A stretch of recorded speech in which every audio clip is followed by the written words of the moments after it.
Hey guys, this is Scott MacKay, Thin Air Graphics, doing another video on using my 6-pack of skulls and my pocket graphics, along with some real fire effects. So what I'm doing here, I've already based the fender and did some underpainting of the realistic fire. Just the reds and orange candies over some opaque yellow. And now I'm taking the Say Ah template, and I'm just blowing around the edges with some chrome yellow or golden yellow, depending on the system you're using. I don't typically like using like a lemon yellow or like a really pure bright yellow. It doesn't look as rich for the realistic fire effect and really get that dramatic look. So I just loosely blow around the edge. And once I'm done with that, I am taking one of Alan Pastrana's curve templates and just blowing in some loose realistic fire. Working a lot of freehand with just some edges of the templates just to sharpen it out. The important thing about fire is keep it loose, don't over template it, and mix a lot of freehand in. And remember, you're building in layers, so you're trying to build the effect. You're not trying to ram right in and get the fire right off the bat. So just general registration and just kind of blend out the edge of the template. I want the skull to be part of the fire as opposed to floating on top of the fire. So I'm just blowing some of the edges of the template away. Just really loose. Just kind of fogging it in, building the color value I want to build.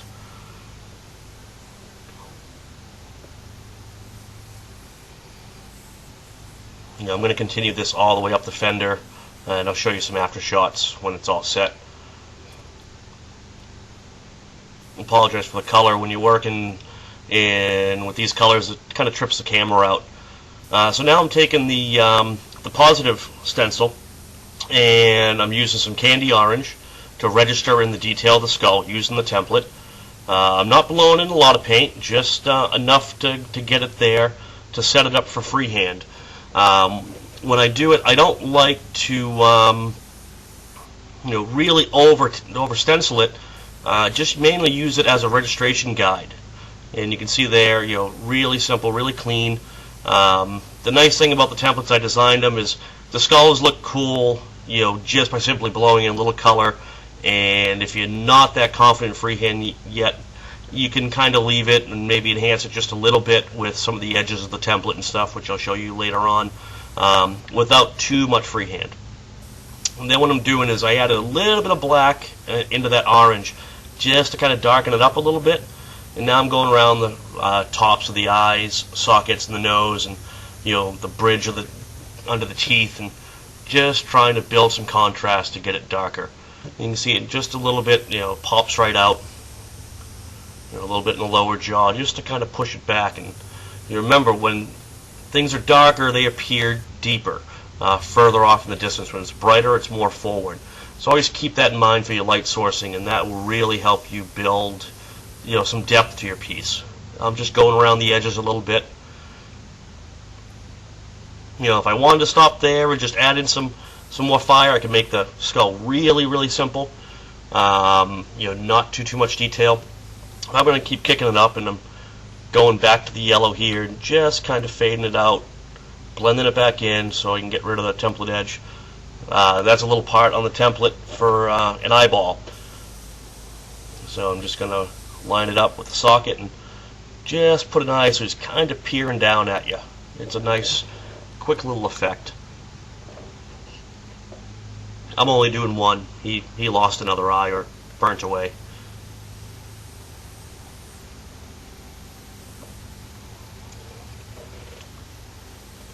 Going back in with the yellow and just dusting off some of the hard edges of the template. Now I'm going to highlight where the teeth are. Just some small flood strokes right inside each tooth area. The templates are kind of marked out where the sockets of the teeth are to give you some registration. I'm just going really light.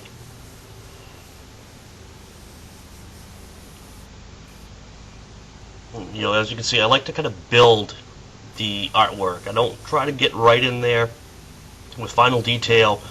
I don't want it to be too cartoony. I want it to softly transition into the paint job. I always find that works best.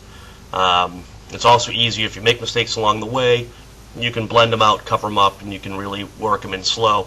Whereas if you go right in with a hard detail color, like a sharp black, if you make a mistake, it's harder to cover up. But if you go slow and just kind of build your tone, the paint job will actually get there faster, and it'll be done right the first time.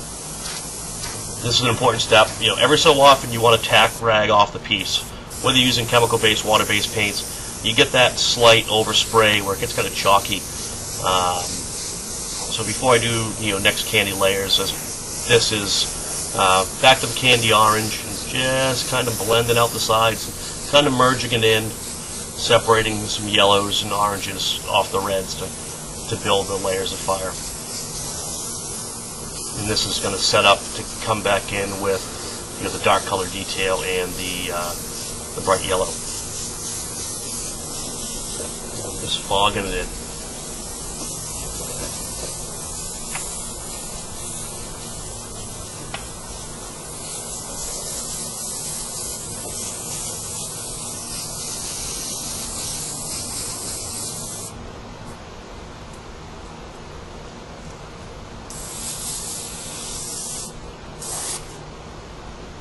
Okay, right now I'm switching back to my darker color.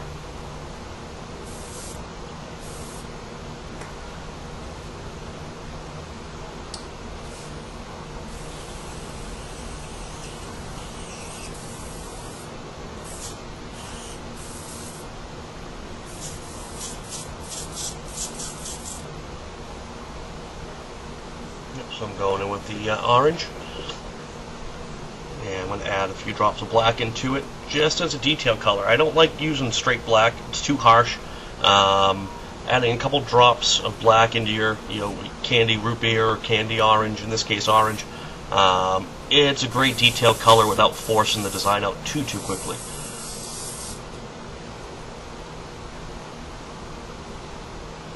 A couple more drops of black. Always test it on something. I keep a taped out edge. I just keep blowing the colors over itself so I have some reference before I actually commit to the piece. Alright, now it's all freehand time. So this is where, depending on your ability, you push it as far as you're comfortable.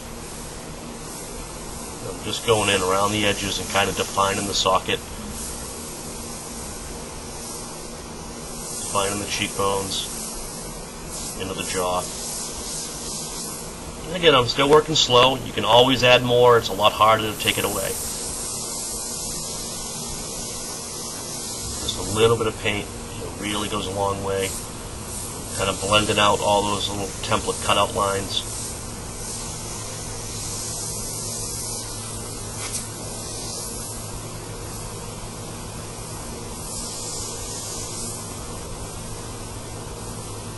Just keep pushing it back.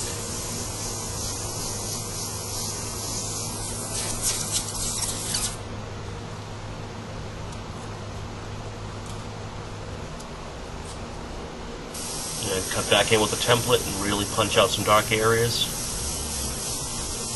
Again, this is where if you're not really comfortable freehanded, you can keep kind of working back and forth with dark and light colors and really build dimension. I'm trying to register out those teeth and the sockets, and, going around and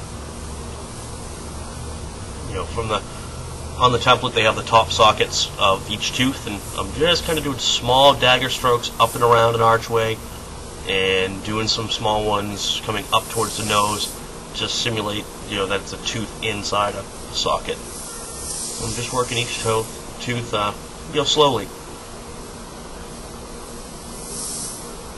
The color looks really dark here, but it's mostly orange. It's got a little bit of black, but the contrast of that bright yellow and orange, it wakes up really quick. Whereas if I use straight black, one little mistake and you have to go all the way back to the yellow.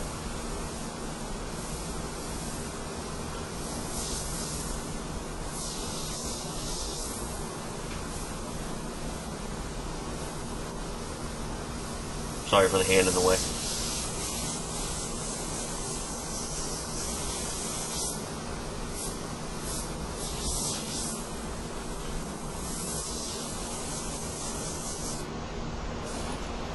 You can see we're only in about 10 minutes right now, and it's really coming along. And the more you practice this stuff, the better you get with it.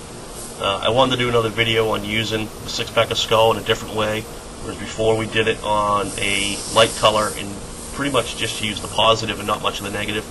I wanted to show you how to use both halves of the skull template, and also a different skull. Instead of just monochromatic, working with a lot more color variations. And the realistic fire is always a great thing to work on, and you'll have that in your arsenal because you will get asked to do it quite often if you do a lot of motorcycle work.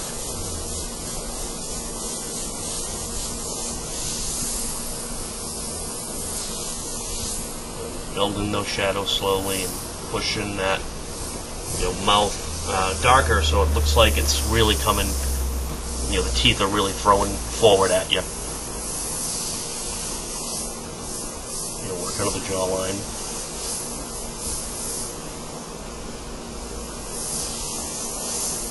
Paints I'm using are pretty reduced. Usually another 50 to 75% more than like a standard base coat mix. That way it flows through the airbrush. I'm using a 0.2 millimeter gun right now, so I can get in there really tight. 0.35 millimeter you're still fine with on this size skull.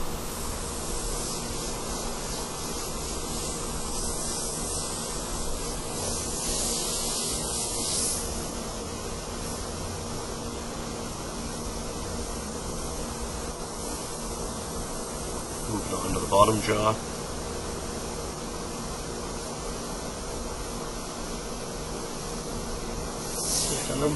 Working those teeth, couple little lines, it goes a long way. And whereas this is kind of mixing the fire, it doesn't need to be super defined because you want it to kind of blend into the fire. Like I said at the beginning, I want it to look like it's part of the fire more so than sitting on top. So I'm going to cut back in with the oranges and yellows towards the end and just kind of bridge it right into the fire.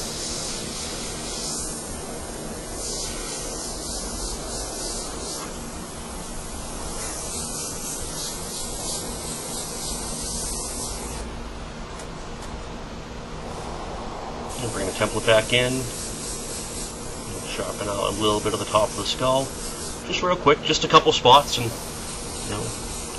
brings the skull forward. A nice healthy mix of freehand and templating will really make your pieces clean. It won't look like you stenciled it, and that's all you did was pull out a stencil, blow it, and ship it to the customer. It'll really just add life into it.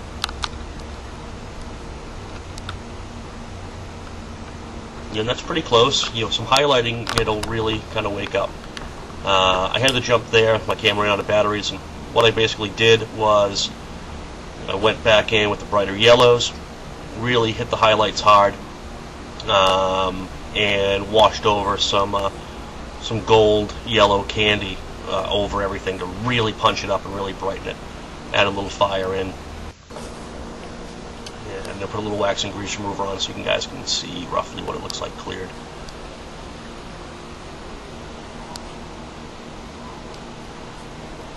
Pretty quick. I think Tote and Tally was about 15-20 minutes. This is the tank for the same bike, just to give you an idea of what this whole bike is. Done the same way, just a lot more freehand on that. I did use one of the other skull templates for the skull. And same color variations, mixes of yellows and oranges, red candies, and a little bit of cream color candy. Hope you guys enjoy.